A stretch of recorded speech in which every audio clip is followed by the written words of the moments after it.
Hindi inaprubahan ni Pangulong Ferdinand R. Marcos Jr. ang panukalang pansamantalang pagbabawas ng taripa sa mga inaangkat na bigas. Sinabi ito ng Pangulo kasunod ng isinagawang sectoral meeting kahapon sa Malacanang kasama ang NEDA, Department of Finance, DTI at DBM. Ayon sa Pangulo, hindi ito ang tamang panahon na bawasan ang taripang ipinapataw sa rice imports. Dahil batay sa projection, bababa na ang pandaigdigang presyo ng bigas.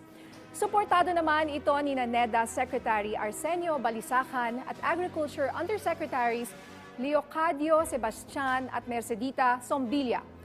Una dito nagpahayag ng pagkabahala ang ilang farmers group sa naturang hakbang dahil makakaapekto ito sa kanilang kabuhayan.